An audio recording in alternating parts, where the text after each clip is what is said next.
Hello welcome dear friends, मैं विक्रम अग्रवाल फिर से आपका स्वागत करता हूं डी लाइफ चैनल में आईटीआई थ्योरी के अंदर। तो बच्चों, जैसे आपको पता है कि हम रेजिस्टेंस प्रतिरोध पढ़ रहे हैं, तो आज मैं आपके लिए बहुत ही अच्छे क्वेश्चन लेके आया हूं सर्किट से रिलेटेड। तो वो क्वेश्चन हम सीरीज पैरेलल मिश्रित सारे संयोजन के हैं। तो बहुत अच्छे क्वेश्चन है और बने रहिए और देखना जरूर और साथ साथ में नोट करते रहना, ठीक है बच्चों। तो चलते हैं हम क्लास के ऊपर, देखते हैं। सबसे पहला क्वेश्चन हमारे पास ये है, क्या लिखा हुआ है कि दिए हुए चित्र में x और y के बीच प्रतिरोध की माप कीजिए। मतलब x और y आपका ये है और यहां पर आपको क्या निकालना है, टोटल प्रतिरोध। तो बच्चों, जहां से ओपन होता है सर्किट, मतलब खुला परिपथ होता है, उसके पीछे से हम स्टार्ट करते हैं। मैंने कल बताया था ना, जो पहली वाली क्लास थी इससे, कि जहां से परिपथ खुला हो उसके लास्ट से स्टार्ट किया करो। तो बच्चों, यहां से अगर मैं स्टार्ट करता हूं तो 6 और 2 किसके अंदर है, श्रेणी के अंदर। तो इसका मैं अगर डायग्राम बनाना चाहता हूं तो क्या बनेगा, देखिए इसका अगर मैं फिर से एक डायग्राम बना रहा हूं नया, तो क्या बनेगा मेरे पास, ये डायग्राम बन जाएगा। ये 2 प्रतिरोध लगा दिए और 6 और 2 का कितना हो जाएगा बच्चों, 8 हो जाएगा। चाहे आप यहां लगा दो, चाहे नीचे लगा दो, कहीं लगा दो, कोई दिक्कत नहीं है। 6 और 2 कितना होता है, 8। ठीक है, ये 24 का 24 ओम लिख दिया मैंने, और ये आपका है 6 ओम, और ये आपका टर्मिनल कौन सा है, X, और ये टर्मिनल कौन सा है, Y। तो बच्चों, अभी मैंने क्या किया, 6 + 2 श्रेणी में थे 8, और बाकी मैंने एज इट इज आपका डायग्राम बना दिया। अब मेरे को यह बताओ कि यहां से 8 और 24 किस में है। तो मैक्सिमम बच्चे बोलेंगे कि सर श्रेणी में है। तो बच्चों गलत है। यहां से अगर कोई धारा जाती मान लो, तो बच्चों यहां से जो धारा जाएगी वो आधा तो यहां जाएगी इस रास्ते में, और कुछ धारा इस रास्ते में जाएगी। तो बच्चों, इस जंक्शन पर आपकी धारा विभाजित हो रही है। अब धारा विभाजित होती है इसलिए वो किसमें होते हैं, समांतर में, क्योंकि बच्चों समांतर में धारा अलग अलग होती है, वोल्टेज सेम होती है। तो यहां पर 24 और 8 किसमें है, समांतर में। तो बच्चों 24 और 8 है वो समांतर में है, और समांतर कैसे निकालते हैं, R1 गुना R2 divide R1 plus R2। तो 24 और 8 कितना हो जाएगा, 32। 8 चौका 32 और 4 छिक्का 24, तो कितना आ गया, 6। तो इन दोनों को सोल्व किया, मेरे पास आ गया 6। नया डायग्राम बनाते हैं एक, ये तो सोल्व हो गया ना।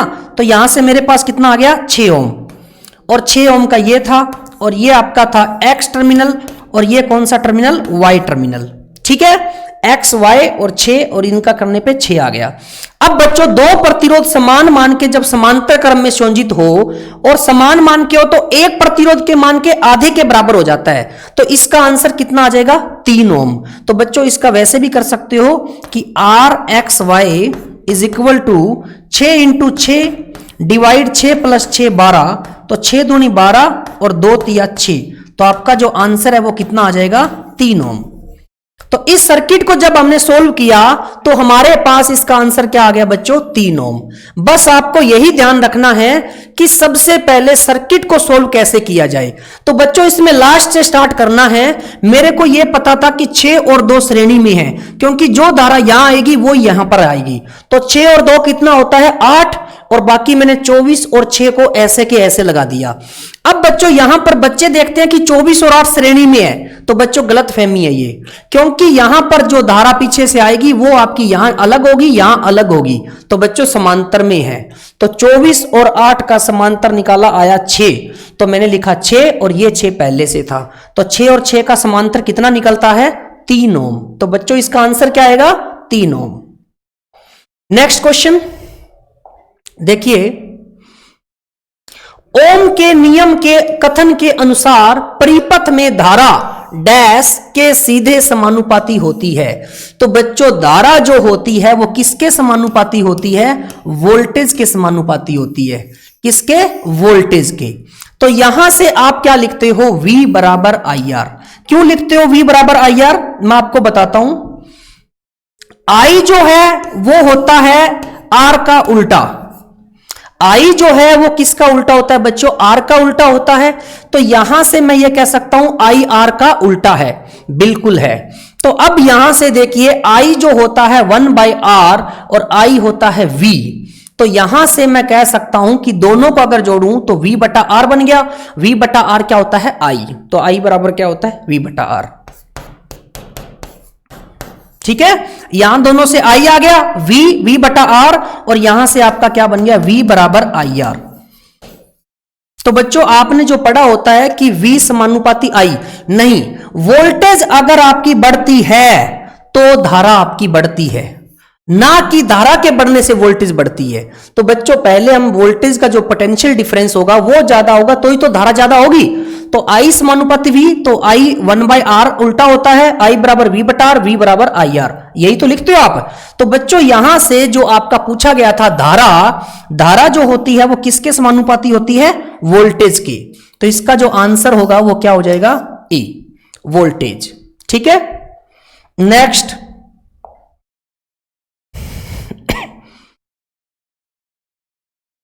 दिखाए गए चित्र में परिपथ में I5 धारा का मान होगा। ये आपका एक डायग्राम है, इसमें आपको I5 ये चीज बतानी है, इसकी डायरेक्शन है ये।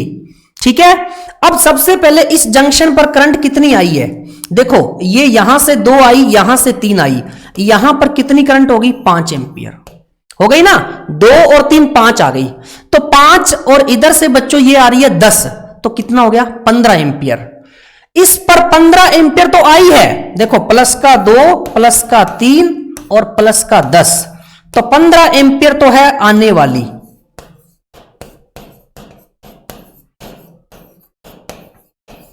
ठीक है, और 15 एंपियर में से 4 एंपियर चली गई तो I5 का मान कितना हो जाएगा?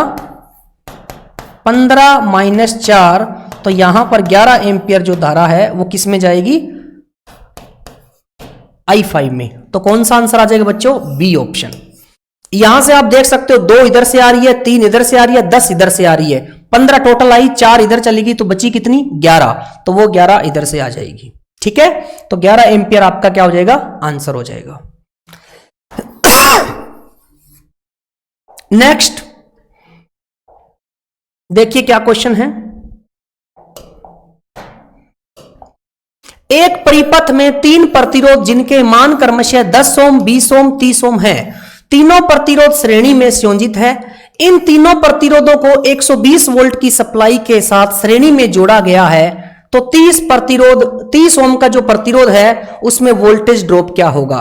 तो सबसे पहले अगर मैं इसका डायग्राम बनाऊं तो यहां से 3 प्रतिरोध है वो श्रेणी में लगा दो, तो लगा दिए 3 प्रतिरोध श्रेणी में, और उनके मान कितने हैं? 10 ओम, 20 ओम और 30 ओम, ये मैंने मान भी लिख दिए। और इन तीनों प्रतिरोधों को 120 वोल्ट की सप्लाई के साथ जोड़ा गया है। ये 120 वोल्ट की सप्लाई हो गई। तो बच्चों यहां से अगर मैं I निकालूं, ठीक है, तो यहां से अगर मैं I निकालूं तो I बराबर होता है V बटा R टोटल। तो I बराबर V कितना है? 120, और R का टोटल कितना होगा? क्योंकि श्रेणी में जुड़ जाते हैं ना, तो 10 और 20 30, 30 और 30 60, तो I का जो मान है वो आ गया है 2 एंपियर। अब I का मान 2 एंपियर आ गया है, ठीक है ना। I कितना आ गया बच्चों? 2 एंपियर। अब यहां पर किसमें पूछा गया है? 30 ओम प्रतिरोध में वोल्टेज ड्रॉप, तो यहां की वोल्टेज पूछी है, ठीक है ना। तो मेरे को एक बात बताओ, I जो है श्रेणी में समान रहता है। बच्चों विद्युत धारा जो होती है परिपथ अगर श्रेणी संयोजित है तो धारा आपकी समान रहेगी, ठीक है। तो यहां पर भी आपका 2 एंपियर ही रहेगा। तो मैं यहां से अगर निकालता हूं V, तो V बराबर होता है IR। तो V बराबर I कितना है बच्चों? 2, और R कितना है? 30, तो V बराबर कितना आ गया? 60 वोल्ट। तो इसका जो आंसर होगा वो क्या होगा? 60 वोल्ट होगा। तो बच्चों इसका जो आंसर है वो कितना होगा? 60 वोल्ट। तो यहां से अगर मैं कहूं कि 20 ओम प्रतिरोध में वोल्टेज का मान क्या होगा, तो मैं कहता 20 ओम के अंदर अगर 2 एंपियर की धारा है तो 40 होता, यहां पर 40 आ जाता, और यहां पर कितना आता? 20, तो 40 और 20 60, और 60 120, तो आपकी सप्लाई क्या हो जाती? इक्वल हो जाती। तो बच्चों इसका आंसर क्या होगा? 60 वोल्ट। नेक्स्ट, ये आपका बहुत ही अच्छा क्वेश्चन है, ये मैं आपके लिए नई चीज लेके आया हूं, तो आप इसको ध्यान से सुनिए। दिखाए गए चित्र में RAB होगा।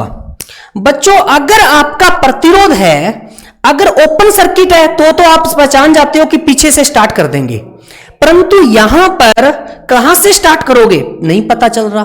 तो जब भी बच्चों ऐसा क्वेश्चन आए तो व्हाइटस्टोन एक ब्रिज होती है, मैं आपको उस ब्रिज के बारे में बताता हूं क्या होती है। व्हाइटस्टोन ब्रिज आपकी होती है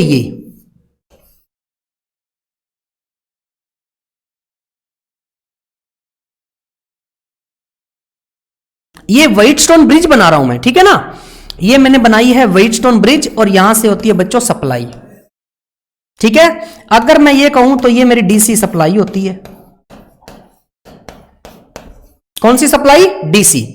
अब मैं क्या करता हूं, इनके मान रख देता हूं। तो ये अगर मैं इसके नाम देता हूं तो ये बच्चों P है मान लो, ये Q है और ये R है, ये S है, ठीक है। और बीच में मैंने एक प्रतिरोध लगा दिया है गैल्वेनोमीटर रेजिस्टेंस का।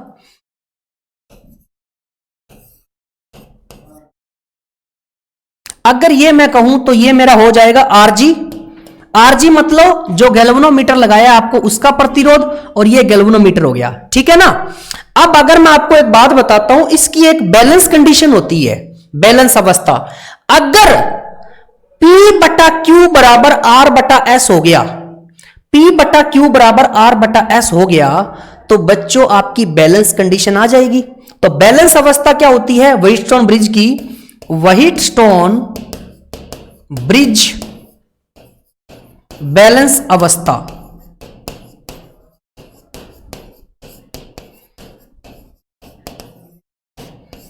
तो P बटा Q बराबर R बटा S हो जाता है। तो बच्चों इस समय इसमें जो करंट है RG में, तो करंट हो जाता है 0, ठीक है ना। अगर RG है तो गैल्वेनोमीटर का करंट क्या हो जाएगा? 0। इस ब्रांच के अंदर, इस शाखा के अंदर करंट कितना हो जाएगा? 0। और बच्चों करंट 0 होने पर ये जो आपका है ये क्या हो जाएगा? ओपन सर्किट, खुला परिपथ। तो इसको हटा देंगे। तो बच्चों यहां पर P बटा Q बराबर R बटा S होता है बैलेंस कंडीशन, या आप ये भी कह सकते हो इसकी गुणा PS बराबर QR। तो बच्चों यहां से भी आपका वो ही निकलेगा। अब मैं आपको एक चीज बता रहा हूं कि इस क्वेश्चन के अंदर इसका क्या रिलेशन था। देखिए, अब अगर मैं यहां पर बात करूं तो अगर मैं इस बैलेंस अवस्था की बात करता हूं तो ब्रिज बनाता हूं। देखिए,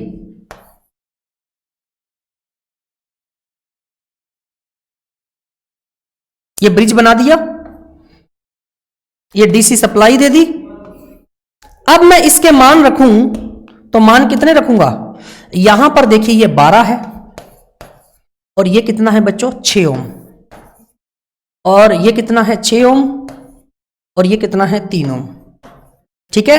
और यहां पर एक जो बीच में है इसका 12 ओम इधर लिख देता हूं, और बीच में एक प्रतिरोध है जिसका मान कितना है? 5 ओम। ये बना दिया मैंने ऐसा का ऐसा, इसके सेम।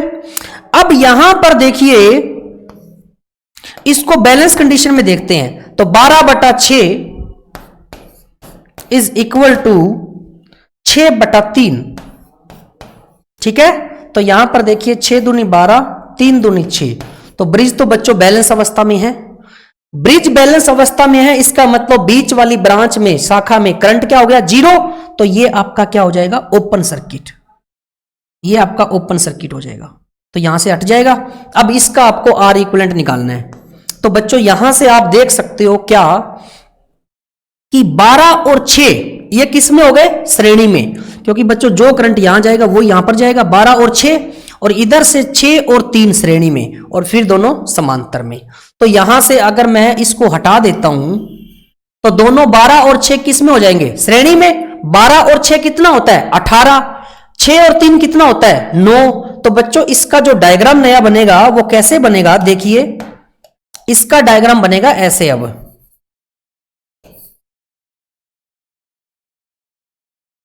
कितना आया? 12 और 6 18 ओम, और नीचे 6 और 3 9 ओम। अब क्या है? A और ये क्या है? B। ये मेरा नया डायग्राम बन गया। अब मेरा आंसर आ जाएगा डायरेक्ट। कैसे? देखिए बच्चों, दोनों क्या है? समांतर में है, तो RAB निकालिए। RAB कैसे निकाल दोगे? R1 इंटू R2 और डिवाइड में क्या होता है R1 प्लस R2। तो इसके अंदर वैल्यू पुट करो, 18 और 9 है, 18 इंटू 9 और डिवाइड में 18 और 9 कितना होता है 27। तो बच्चों इसको सोल्व करते हैं तो हमारे पास क्या आएगा देखते हैं। 9 तिया 27 और 3 छिका 18, तो RAB का मान हमारे पास कितना आ गया 6 ओम। तो यही मेरा क्या हो जाएगा आंसर हो जाएगा 6 ओम है ऑप्शन में, बी ऑप्शन। तो बच्चों ये इतना करने की जरूरत नहीं है, मैं आपको अब बहुत अच्छे से शॉर्ट तरीका बताता हूं। जब भी ऐसा क्वेश्चन आए दोनों तरफ से बंद हो तो आप एक बार जरूर चेक करिए कि यहां पर देखो 12/6 और 6/3, या फिर ये देखो 6 दूनी 12 और 3 दूनी 6, इधर भी 2 से गुणा हो रही थी, इधर भी 2 से गुणा हो रही है। इसका मतलब ब्रिज बैलेंस है, तो बीच वाली ब्रांच है वो हटा दो। अब देखो 12 और 6 18, 6 और 3 9, इसको तो आपको सोल्व करना आता ही है। तो ये मैंने सिर्फ आपको समझाने के लिए बताया है कि ये ब्रिज आपकी बैलेंस अवस्था कंडीशन होती है। तो ब्रिज बैलेंस अवस्था कंडीशन आपकी बच्चों ये होती है, और इसको नाम क्या देते हैं व्हाइटस्टोन ब्रिज। क्या नाम देते हैं इसको व्हाइटस्टोन ब्रिज। तो ये ध्यान रखना कि व्हाइटस्टोन ब्रिज में जब आर्म जो होती है इनका रेशियो अगर बराबर हो जाता है तो गैल्वेनोमीटर में जो रेजिस्टेंस है उसका प्रवाहित धारा का मान शून्य हो जाता है और वह एक खुले परिपथ की तरह व्यवहार करता है। तो P/Q बराबर R/S 2 आ गया था, तो मेरा जो बीच वाला ब्रांच है उसमें करंट 0 हो गया, तो मैंने यहां से हटा दिया। तो बच्चों यहां से आप डायरेक्ट देख सकते हो आपका जो आंसर है डायरेक्ट आ गया। 12 और 6 18, 6 और 3 9, 18 और 9 का समांतर कितना होता है देख लो, 18 इंटू 9 डिवाइड 18 और 9 27, तो 6 ओम बच्चों इसका आंसर आ जाएगा। ऐसा एक क्वेश्चन और करेंगे, कोई दिक्कत नहीं है, ठीक है। चलते हैं नेक्स्ट पे। देखिए ये हमारे पास आ गया क्वेश्चन, दिखाए गए चित्र में RAB होगा। अब देखो ऐसा ही क्वेश्चन था ना जो ब्रिज वाला था। तो बच्चों यहां से अगर मैं कहूं पहले ब्रिज बैलेंस कंडीशन चेक कर लूं, तो ब्रिज बैलेंस कंडीशन कैसे चेक होगी देखते हैं। ब्रिज बैलेंस कंडीशन इसमें चेक करता हूं मैं। अगर मैं इसको नाम दे देता हूं P और इसको नाम दे देता हूं Q और इसको R और इसको S। बच्चों यहां पर भी Q R S लिख सकते हो, कोई बड़ी बात नहीं है, ठीक है ना। अगर मैं इधर से चेक करूं तो और इधर से चेक करूं तो क्या दिक्कत है, 12/6 कर लो, 6/3 कर लो। तो मैं 12/6 इज इक्वल टू 6/3, तो 6 दूनी 12, 3 दूनी 6, मतलब ब्रिज बैलेंस अवस्था में है, ब्रिज बैलेंस अवस्था में है, ठीक है। और ब्रिज बैलेंस अवस्था में है तो गैल्वेनोमीटर में जो रेजिस्टेंस जो आपका लगा होता है बीच वाली शाखा में, धारा का मान शून्य हो जाता है। अगर मैं इसकी ब्रिज बनाता तो कैसे बनाता, इस तरीके से बनाता, इस तरीके से बनाता, ये आपकी डीसी सप्लाई हो जाती, ये चीज है, ठीक है। अब यहां पर इसकी अगर मैं वैल्यू भरता तो कितनी भरता 12 ओम, और यहां पर कितनी भरता 6 ओम, और यहां पर कितनी 6 ओम, और यहां पर कितनी 3 ओम। अब यहां पर अगर मैं बात करता हूं तो बीच में कितना है 5 ओम। तो बच्चों जब हमने ब्रिज बना दिया और यहां पर चेक भी कर लिया कि ब्रिज बैलेंस अवस्था में है, तो अगर ब्रिज बैलेंस अवस्था में है तो इसके अंदर जो करंट है वो क्या हो जाएगा, IG का मान 0, और IG का मान अगर 0 हो जाता है तो इसने पूछा क्या था 5 ओम प्रतिरोध में धारा का मान, तो 5 ओम प्रतिरोध में धारा का मान क्या हो जाएगा 0। तो 5 ओम प्रतिरोध में धारा का मान 0 क्यों हो जाता है, क्योंकि ब्रिज बैलेंस अवस्था में है। तो 5 ओम प्रतिरोध में प्रवाहित धारा का मान क्या होगा 0 होगा, ठीक है। तो ब्रिज बैलेंस कंडीशन में बच्चों होता क्या है, P/Q बराबर R/S। तो P/Q हमारा क्या था 12/6 बराबर R/S क्या था 6/3। तो हमने सॉल्व किया तो 2 बराबर 2 आ गया, या फिर ऐसे भी देख सकते हो 6 छक्कम 36 और 12 तिया 36। तो ब्रिज अगर बैलेंस अवस्था में होती है तो 5 ओम प्रतिरोध जो बीच वाला है इसमें धारा का मान क्या हो जाएगा, 0 हो जाएगा। तो बच्चों इसका जो आंसर है वो क्या आ जाएगा, सी ऑप्शन आ जाएगा। ये चीज आप ध्यान रखना, ठीक है। नेक्स्ट क्वेश्चन, अब देखिए आपके पास एक डायग्राम दिया हुआ है, इसको कैसे करना है।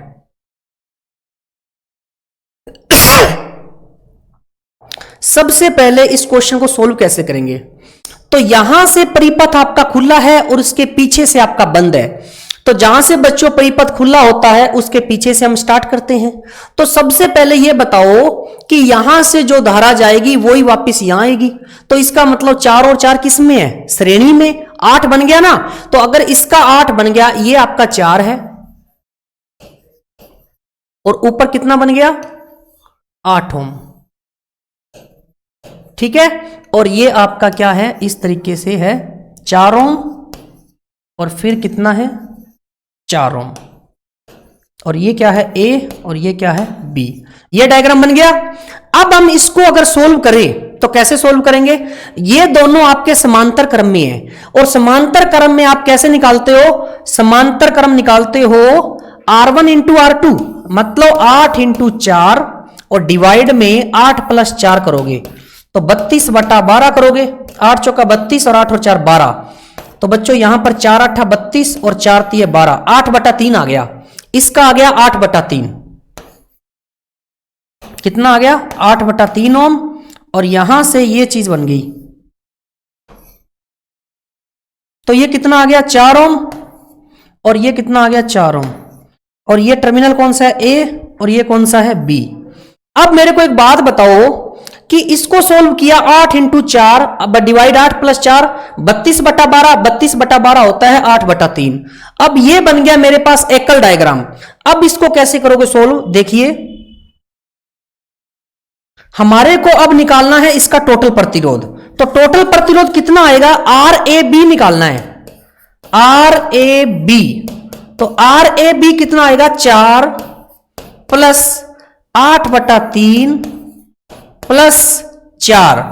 तो यहां से मैं कहूंगा RAB इज इक्वल, तो यहां से बच्चों आपका कितना हो जाएगा 4 और 4 8, 8 प्लस 8/3। तो RAB का मान 8 3 24, 24 और 8 32/3। ये किसका मान आ गया, RAB का मान आ गया 32/3 ओम। कितना आ गया 32/3। कौन सा ऑप्शन होएगा, सी।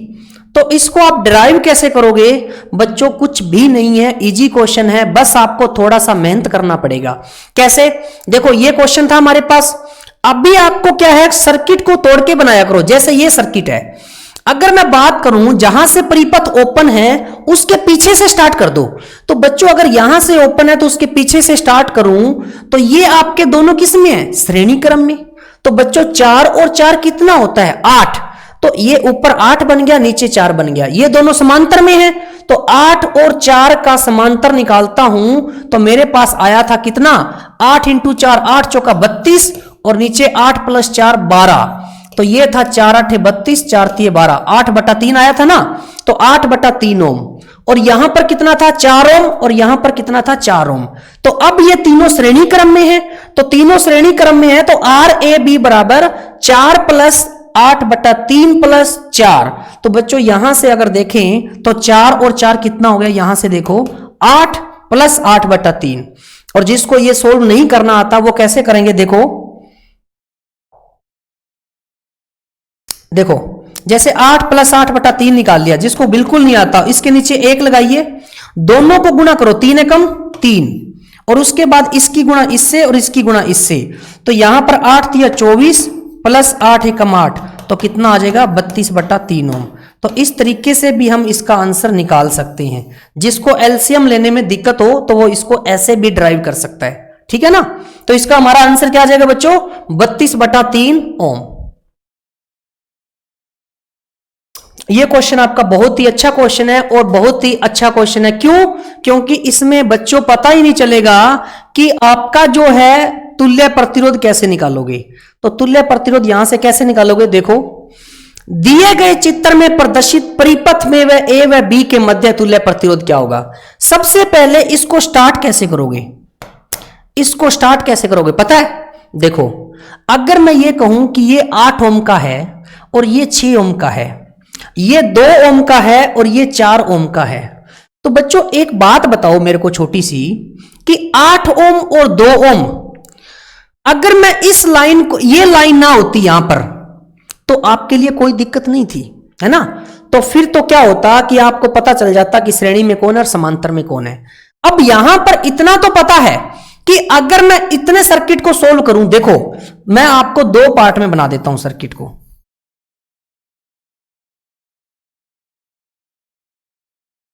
ठीक है, ये बन गया 8 ओम और 2 ओम, ठीक है ना? अब एक बात बताओ, उसके बाद यहां पर कोई जोड़ है, ये कोई जोड़ है, ठीक है? उसके बाद फिर एक सर्किट है,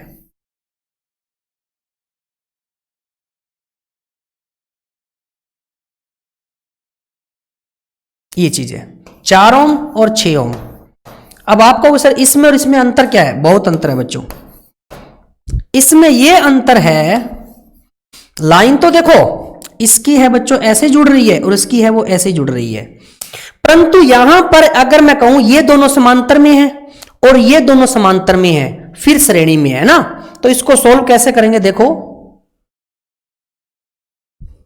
पहले अगर मैं इसको सोल्व करूं, तो अगर मैं इसको सोल्व करूं तो मेरे पास आ जाएगा 8 इंटू 2 डिवाइड 8 प्लस 2, तो 8 इंटू 2 कितना होता है? 16, 8 दूनी 16, 8 और 2 10, तो 16 बटा 10 कितना होता है? 1.6 ओम। तो इसको जब मैंने इतने पार्ट को सोल्व किया तो मेरे पास आ गया 1.6 ओम, और जब मैं इसको सोल्व करूंगा तो मेरे पास क्या आएगा? 4 ओम इंटू 6 डिवाइड 4 प्लस 6, तो 4 इंटू 6 कितना होता है? 24, और 4 और 6 कितना होता है? 10, तो कितना आ जाएगा? 2.4। अब मेरे को एक बात बताओ कि जब इस पार्ट को सोल्व किया तो मेरे पास आया 1.6 ओम, और जब मैंने इस पार्ट को सोल्व किया तो मेरे पास आया 2.4 ओम।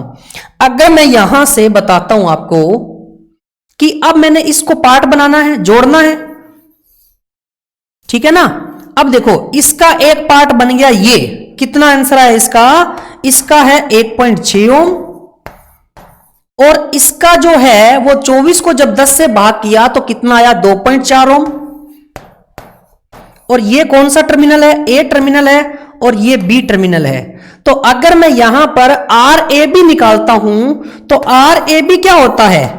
Are A plus R B, जो भी है इसके अंदर, ये रजिस्टेंस 1 दे दो, ये रजिस्टेंस 2 दे दो, तो मैं कहूं कि 1.6 ओम इसकी वैल्यू है और 2.4 ओम इसकी वैल्यू है। तो 1.6 और 2.4 अगर आप जोड़ करते हो तो आपके पास कितना आता है? 4 ओम आता है।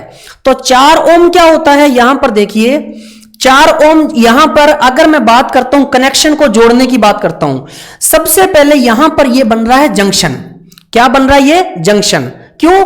क्योंकि अगर मैं ऊपर से आ रहा हूं, यहां पर बच्चों देखना ध्यान से कि यहां से कुछ धारा आएगी ना, और यहां से कुछ जाएगी। सबसे पहले इतने पार्ट को आप देखिए कि अगर मैं यहां से स्टार्ट करता हूं, इसका कंसेप्ट जरूर समझना बच्चों। यहां से क्या होता है, जैसे ये चीज है और उसके बाद में ये चीज है, ये मैं आपको बहुत अच्छे से बता रहा हूं, ठीक है? अभी मैं सिर्फ इतने पार्ट को सोल्व कर रहा हूं। अगर मैं इस पार्ट को सोल्व कर रहा हूं तो मेरे पास क्या होता है? यहां से अगर टोटल करंट आपका आई है, मान लो कोई भी करंट है आई, तो इसके अंदर कुछ अलग होगा और इसके अंदर कुछ अलग होगा। मान लो ये I1 है, ये I2 है, और समांतर में ही धारा क्या होती है? विभाजित होती है ना। तो यहां पर कुछ करंट अलग था, यहां कुछ अलग था, तो इसका मतलब ये दोनों किस में थे? समांतर में। तो 8 ओम और 2 ओम दोनों समांतर में थे, तो मैंने क्या किया? 8 इंटू 2 डिवाइड 8 प्लस 2, तो यहां से 16 बटा 10 1.6 ओम। इसी तरीके से अब देखो यहां से कुछ धारा जाएगी ना, यहां से। अब यहां से कुछ धारा गई, मान लो कि वो धारा आई है। अब इसके बाद फिर वो क्या है? धारा 2 भागों में बंट रही है। इसका मतलब ये दोनों समांतर में है। अब ये दोनों समांतर है और ये दोनों समांतर है, तो इसका जब किया तो मेरे पास 1.6 ओम आया, और इसको जब मैंने किया तो मेरे पास 2.4 आया। तो मैंने यहां पर 1.6 और 2.4 का अलग अलग बनाया।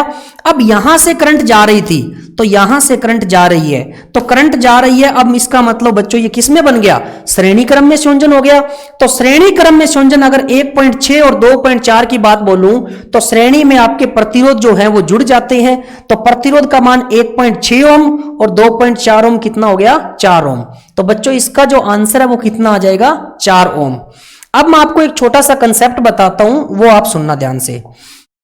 अगर प्रतिरोध का संयोजन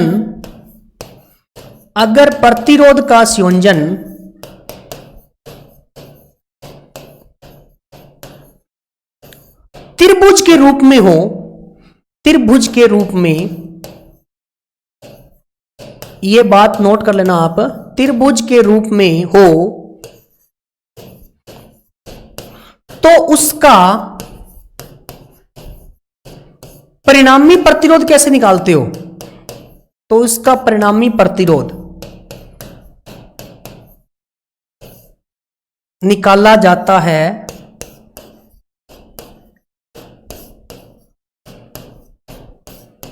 जो कि नीचे दिखाया है।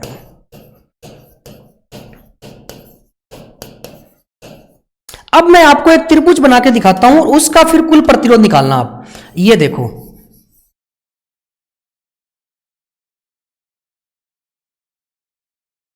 ये एक त्रिभुज बन गई, और त्रिभुज बनने के बाद इसका कोई कॉर्नर बना दो कहीं से कहीं, मतलब कहीं ना कहीं तो वोल्टेज अप्लाई करोगे ना।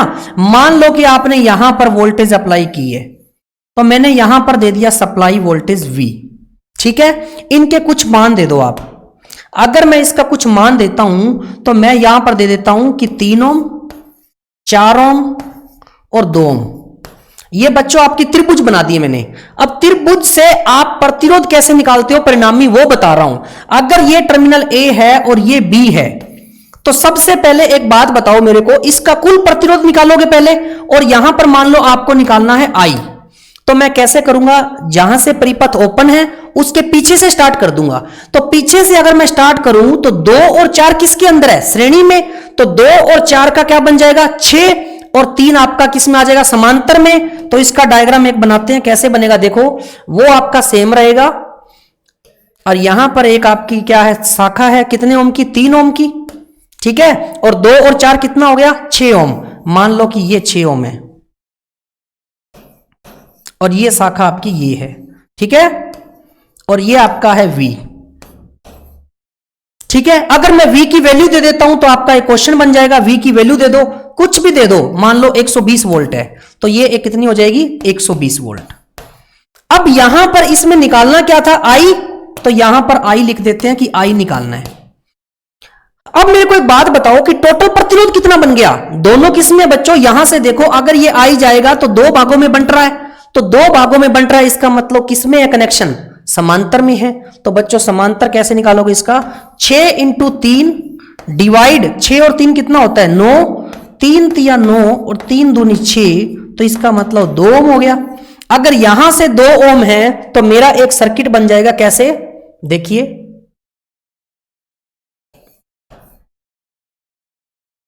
ये कितना वोल्ट है, 120 वोल्ट, और ये कितना बन गया, 6 और 3 का कितना आया, 2 ओम। तो बच्चों यहां से I निकलेगा कि नहीं निकलेगा, बिल्कुल निकल जाएगा। और I बराबर होता क्या है, V बटा R। तो I बराबर 120 बटा R कितना है, 2, और I कितना आ जाएगा, 60 एम्पियर, ठीक है, कितना आ जाएगा, 60 एम्पियर। तो I का मान हमने कैसे निकाल लिया, देखो एक त्रिभुज की फॉर्म थी बच्चों। नेक्स्ट आपका जब मैं स्टार डेल्टा करवाऊंगा इसके जस्ट बाद, तो उसके अंदर यही चीज आएगी सबसे पहले, कि आपने पिछली क्लास में अगर परिणामी प्रतिरोध निकालना सीख लिया तो इसके अंदर कोई दिक्कत आएगी नहीं। तो मैंने क्या बोला कि प्रतिरोध का संयोजन अगर त्रिभुज के रूप में हो तो उसका परिणामी प्रतिरोध, और यहां पर आप धारा भी लिख सकते हो कि परिणामी प्रतिरोध के साथ धारा निकाला जाता है, जो कि नीचे दिखाया गया है। तो मैंने यहां पर एक आपका डायग्राम लिया एग्जाम्पल के तौर पे, 3 ओम, 2 ओम, 4 ओम, ये त्रिभुज थी, और इधर से मैंने किसी कॉर्नर के 2 बिंदु पर सप्लाई दे दी 120 वोल्ट। तो सबसे पहले ये देखो कि अगर मैं बात करूं यहां से 2 और 4, अब आप कहोगे सर ये श्रेणी में कैसे हुए, एक बात बताओ, ये धारा यहां से आई और इसको कोई रास्ता नहीं मिला, तो यही तो रास्ता है इसका। तो ये दोनों बच्चों श्रेणी में है, 2 और 4 कितना हो गया 6, और यहां पर कितना था 3, और सप्लाई कितनी थी 120 वोल्ट। तो 6 ओम और 3 ओम किस में हो गए, समांतर में। तो 6 इंटू 3 डिवाइड 6 प्लस 3 9, तो 3 तिया 9, 3 दूनी 6, कितना आ गया 2 ओम। तो यहां पर 2 ओम, यहां पर 120 वोल्ट की सप्लाई। तो 120 को जब आपने 2 से भाग किया तो आई का मान कितना आ गया 60 एम्पियर। तो बच्चों इस तरीके से हम नेक्स्ट क्लास में बहुत सारे क्वेश्चंस करेंगे। ये आप कंसेप्ट लिख लेना, नेक्स्ट क्लास में आपके इसी से रिलेटेड क्वेश्चन होंगे, ठीक है ना।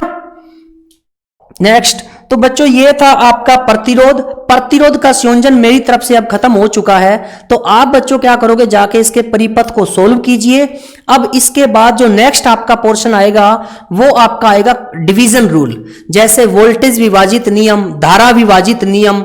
तो प्रतिरोध जो है वो मैंने आपको बहुत ही अच्छे से 3 से 4 क्लासेस में करवाया है। तो जाके सर्किट बनाइए और सोल्व कीजिए। कोई भी प्रॉब्लम्स है वो आप शेयर कीजिए और पूछिए, ठीक है ना। और अपने फ्रेंड्स को बोलिए ज्यादा से ज्यादा लाइक एंड सब्सक्राइब कीजिए। और डी लाइफ चैनल को, ये आपका यूट्यूब पे जाओगे dlife.fun करोगे, उसके अंदर टाइप, तो आपके सामने वीडियो जाएगी। अपने फ्रेंड्स को भी बोलिए और आप भी देखिए। उसके बाद आपको ऐप पर डेली आपको लाइव क्लासेस मिलती रहेगी, तो डाउनलोड कर लो। ये आप किसी भी ऐप पर जाके डाउनलोड कर सकते हो, गूगल पे जाओ, क्रोम के अंदर, कहीं भी, तो जाके आप लिखोगे dlife.fun, तो वहां से आपके पास डाउनलोड हो जाएगी। और विजिट भी कर सकते हो किस पे, www.dlife.fun पे। तो बच्चों ज्यादा से ज्यादा शेयर करो और ज्यादा से ज्यादा अपने फ्रेंड्स को बोलो, ताकि अपना भी हौसला बढ़े और अच्छे से अच्छे आपको वीडियो प्रोवाइड कर सकें। आपका हौसला बढ़ेगा तो हमारा अपने आप बढ़ेगा, ठीक है। तो बहुत जल्द मिलते हैं नेक्स्ट वीडियो के साथ। इतने क्वेश्चन बनाते रहिए और करते रहिए। Okay, thank you, bye bye, शुक्रिया।